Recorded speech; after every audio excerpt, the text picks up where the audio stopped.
Well, ladies and gents, it's footy finals time, and whether your team has made it to the big dance or not, I'm guessing that come Saturday you'll at least flick the TV over a couple of times to get a score update.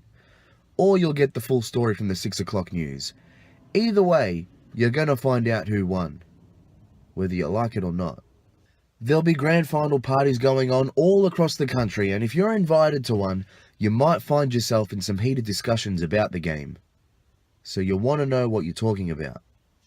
As a lifelong football fan, I will endeavour to help those who may not know as much as they might need to know in order to hold a conversation about the topic that is religion in the southern states of Australia. It's a Matty K word association, or in this case, sentence or paragraph association. The topic: Australian Football League teams. Round 1, 1991 saw the Adelaide Crows, in their club's inaugural AFL game, defeat Hawthorn. And I've hated them ever since. But we went on to win the flag that year, so fuck you.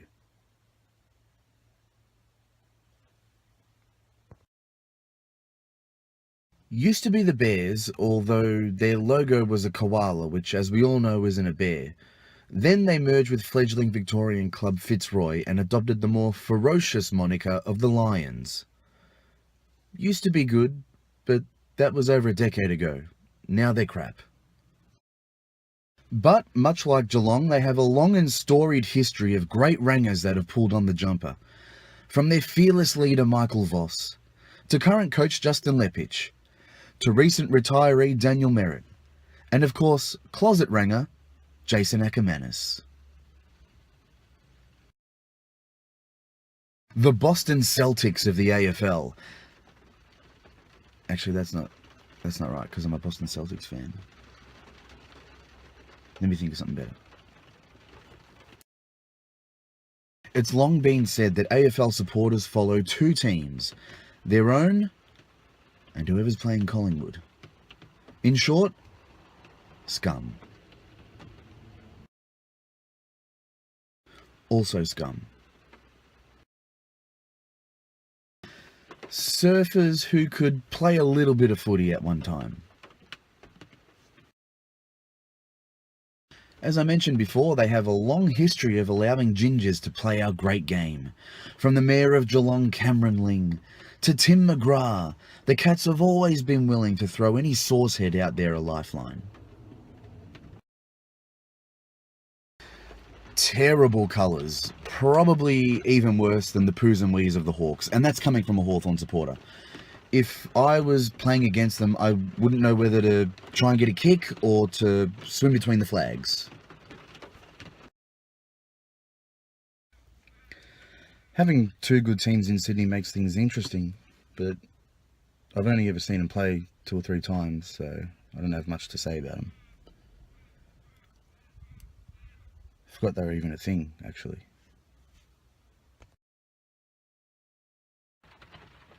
The real greatest team of all. Won their last premiership the same year that the Beatles went on their first world tour. Probably won't win again until the band reforms. Before Brent Harvey broke the all-time games record this year, the record was held by Hawthorn legend Michael Tuck. So now I hate North Melbourne too. Easy, Koshy. Perennial losers. Chokers. Used to be a lot of people's second favourite team. Then they recruited a guy named Stevie Milne. Everybody hates Milne. Similar to the Cats, Lions and Koala Bears of old, only Sydney have a thing for blondes. Warwick Capper in the 80s, Troy Luff in the 90s, and more recently Lewis Roberts Thompson and Isaac Heaney.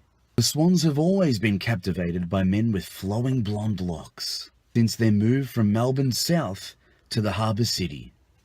I call it the home and away effect. A bunch of good-looking, non-threatening blonde dudes.